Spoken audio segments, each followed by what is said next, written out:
সম্মানিত ভিউয়ার্স, আসসালামু আলাইকুম। আজ আমরা যাচ্ছি সংযুক্ত আরব আমিরাতের এক রহস্যময় ও পরিত্যক্ত গ্রামে আল মাদাম।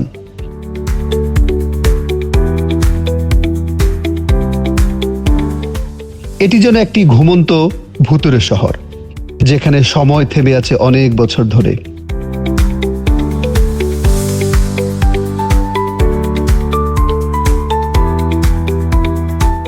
আল মাদাম অবস্থিত শারজা এমিরেটের প্রান্তে, মরুভূমির ঠিক মাঝখানে। এই ছোট্ট গ্রামটি পরিচিত ঘোস্ট ভিলেজ বা ভুতুরে গ্রাম নামে।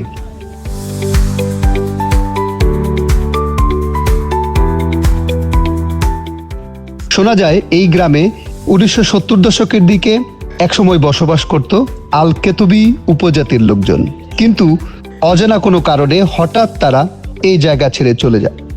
আজ এই গ্রামে প্রবেশ করলেই দেখা যাবে বালু ঢুকে পড়েছে প্রতিটি ঘরের ভেতরে, ফার্নিচার পড়ে আছে আগের মতোই, যেন কেউ একদিন ফিরে আসবে বলে রেখে গেছে।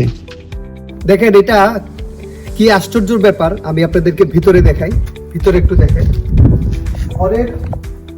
ঘরের ভিতরে বালি কিভাবে আসলো। দেখেন এটা হচ্ছে এই যে বাসার ছাদ, আর একের ভিতরে বালি ভরা। তো মানুষ কেন আসলে এই জায়গাটা ছেড়ে গেছে আমরা একটু অনুমান করতে পারি। কারণ এইখানে যদি আপনি দেখেন, এইখানে একদম এই পর্যন্ত, ছাদ পর্যন্ত প্রায় বালিতে ভরা। তো এটা মনে করা হয়ে থাকে জিন বা ভূতের একটা উৎপাতের কারণে তারা এখানে ঠিক মতো বসবাস করতে পারতেছে না।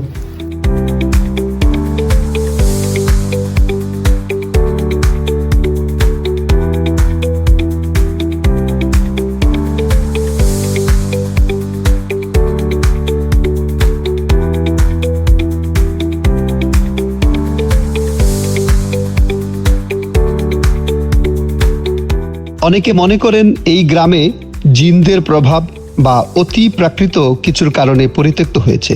আবার কেউ কেউ বলেন বালুর ঝড় ও খারাপ আবহাওয়াই এই স্থান ছেড়ে যাওয়ার পেছনে অন্যতম কারণ।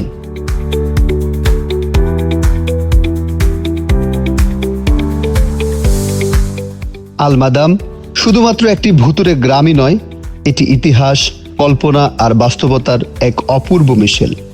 এই গ্রাম আমাদের মনে করিয়ে দেয় প্রকৃতির শক্তি আর সময়ের প্রবাহ কতটা রহস্যময় হতে পারে। ভিউয়ার্স, আমরা এখন যেখানে দাঁড়ায় আছি, এই যে গ্রামটা এখানে ছিল, এই গ্রামের মানুষের জন্য আমার পিছনে দেখতে পাচ্ছেন একটা মসজিদ।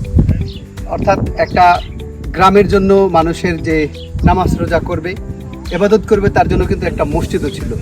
মানে এটা কতটুকু পূর্ণাঙ্গ একটা সামাজিক যে সমস্ত মানুষের চাহিদা আছে, যে সমস্ত মানুষের ফ্যাসিলিটিগুলো আছে, এই গ্রামটাতে সবকিছু ছিল। চলেন আমরা মসজিদটার পেছনে ভিতরে গিয়ে দেখে আসি। মসজিদের গেট, কক্ষ। আর যখন মসজিদটা নির্মিত হয়েছে তখন এরকম মজবুত বাধাই করা, এখানে অযত্নে অবহেলায় বড় বড় এই কাটা গাছগুলি এখানে জন্মাইছে। মসজিদটা খুব সিম্পলের মধ্যে, সাধারণের মধ্যে, হয়তো খুব বেশি মানুষ বসবাস করতো না, যার কারণে অত বড় করে নেই।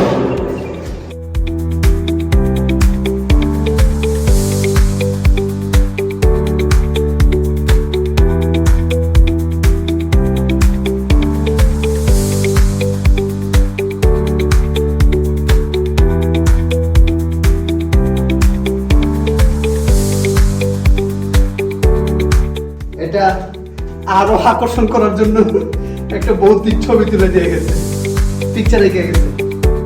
সম্মানিত ভিউয়ার্স, ভিডিওটি ভালো লাগলে লাইক দিন, চ্যানেলটি সাবস্ক্রাইব করতে ভুলবেন না।